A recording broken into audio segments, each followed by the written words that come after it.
kita bahas yaitu analisis kritis terhadap topik 1 sampai dengan topik 4 dalam mewujudkan pendidikan nasional pada abad ke-21. Nah, pada topik 1 ini membahas tentang perjalanan pendidikan nasional.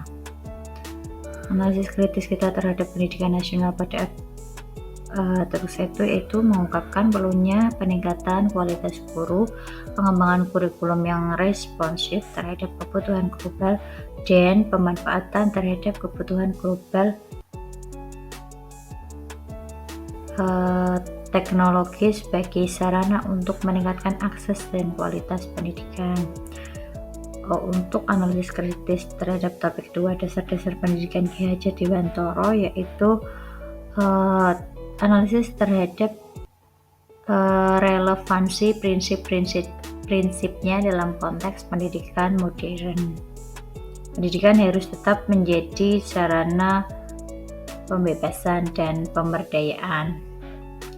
Untuk topik 3 yaitu identitas manusia. Analisis kita terhadap identitas manusia Indonesia menyoroti pentingnya pendidikan multikultural sebagai alat untuk memahami dan menghargai keberagaman.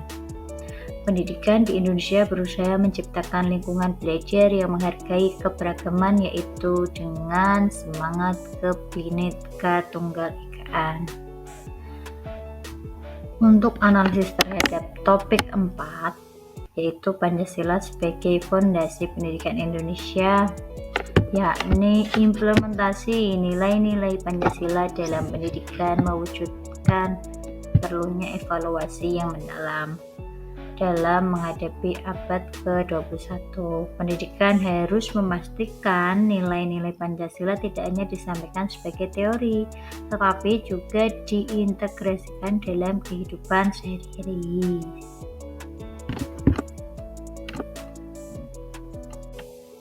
Nah, selanjutnya kita akan membahas tentang implementasi sesuai aksi nyata pada praktik PPL 1 berdasarkan kurikulum Merdeka.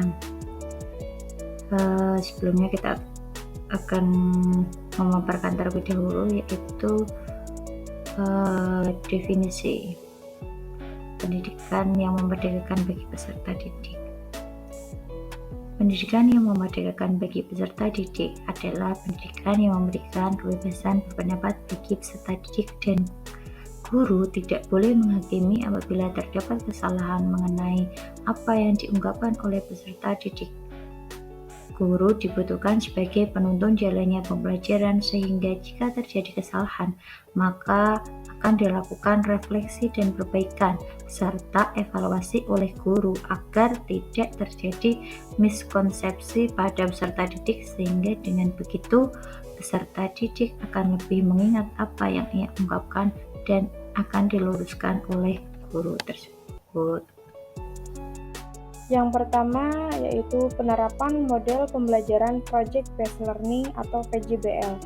Model pembelajaran PJBL merupakan model pembelajaran yang dapat memerdekakan peserta didik karena pendekatannya yang menekankan pada pembelajaran aktif, kolaboratif, dan berpusat pada proyek.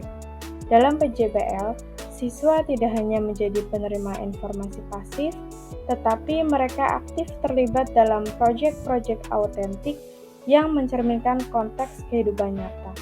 Melalui proyek-proyek ini, peserta didik memiliki kesempatan untuk mengembangkan keterampilan berpikir kritis, pemecahan masalah, dan kreativitas mereka. Mereka juga belajar bekerja sama dalam tim, berkomunikasi efektif, dan mengelola waktu dengan baik.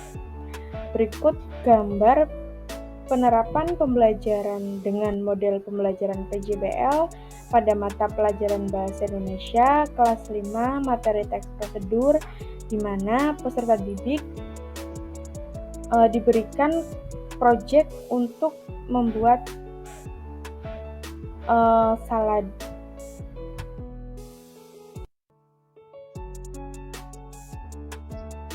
pendidikan berpusat pada peserta didik.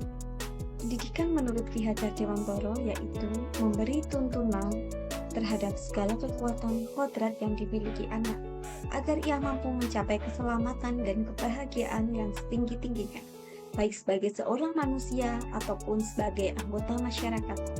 Pendidikan yang berpihak pada peserta didik adalah pendidikan yang memfasilitasi kebutuhan peserta didik, karena peserta didik terdiri dari berbagai latar belakang karakteristik yang berbeda, mulai dari ras, suku, agama, budaya, motivasi, gaya belajar, dan tingkat kecerdasan yang berbeda, sehingga guru dapat merancang pembelajaran yang memihak peserta didik, agar peserta didik bebas menentukan pembelajaran yang diinginkan, namun tetap sejalan dengan tujuan pendidikan nasional dan capaian pembelajaran yang telah ditentukan. Pembelajaran ini dapat dilakukan dengan pembelajaran berdiferensiasi. Pembelajaran berpusat pada peserta didik akan dapat meningkatkan keterlibatan peserta didik, meningkatkan kemampuan berpikir kritis peserta didik. Peserta didik juga memiliki kesempatan yang terbuka lebar untuk mengembangkan kreativitas dan potensinya secara langsung sesuai dengan minat dan bakat tanpa bergantung pada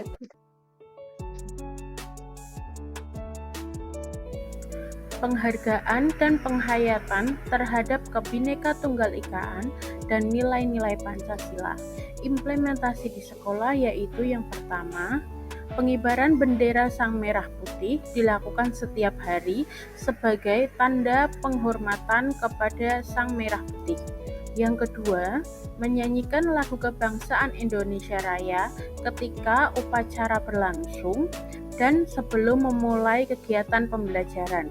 Yang ketiga, adanya lambang burung Garuda pada setiap ruangan dan juga Pancasila agar mengingatkan peserta didik tentang nilai-nilai Pancasila. Yang keempat, merayakan Hari Nasional dengan mengisi kegiatan yang bermanfaat juga dapat memupuk semangat peserta didik. Yang kelima, penampilan karya seni, bakat, dan kreativitas peserta didik sebagai cerminan keragaman budaya dan pengembangan karakter. Yang keenam, muatan lokal dalam pembelajaran untuk Jawa Tengah yaitu bahasa Jawa.